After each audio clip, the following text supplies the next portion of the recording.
Here is the circuit diagram for the Charlie clock control in the Charlie clock. So the center of the diagram is the ATmega 328P. This is the microcontroller that powers the entire circuit.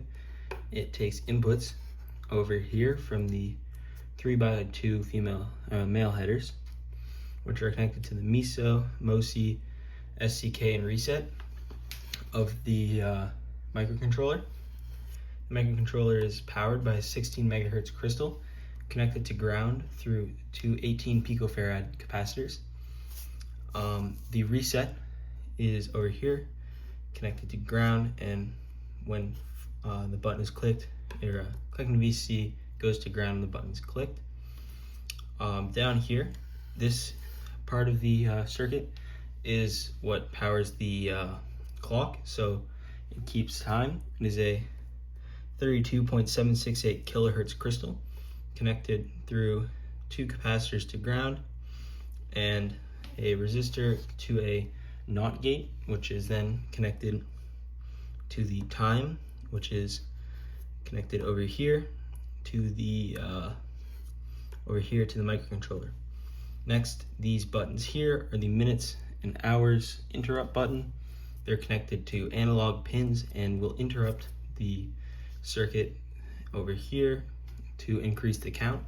Lastly, the Charlie clock itself is connected here, pins 1 to 12 in female headers, which are shown here on the this is the finalized version PCB. As you can see here, buttons for the hours, minutes, reset. This connects to your AVR ISP.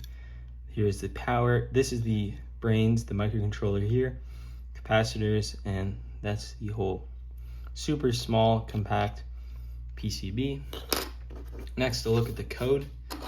So here we can see up here all it defines, defining pins and whatnot. Next, we move down to more pin definitions, hours, and then we define the LED, the structs, and where the which each number on the hours here is. Later, we go over to minutes. So this is all just defining the location of the setup. There's also the void clear function, which is related to the clearing of the circuit, and so it clears the whole thing. And LED display, which is powerfully displaying. So it basically sets the LED display function. As you can see here, this is what it mainly does, is it sets the whatever you have, seconds or whatever, and it sets one high, one low, and basically controls the which LED is on.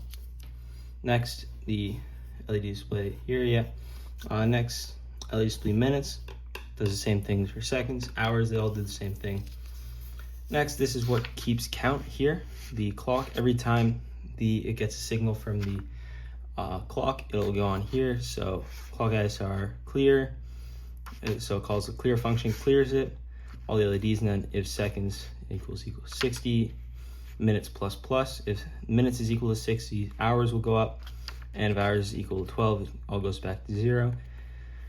And then here is just the reading how many times the crystal oscillates per second, and every time it reaches 32,768, number goes back to 0, and it calls the clock ISR, adding to seconds.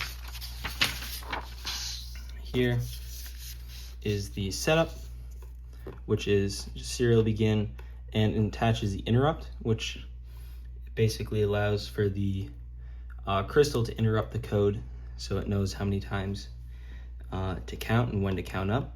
Here we're just defining the minutes and buttons and then here we have the void loop, so it calls upon the seconds, minutes, and hours function, delays by the amount, which is earlier defined.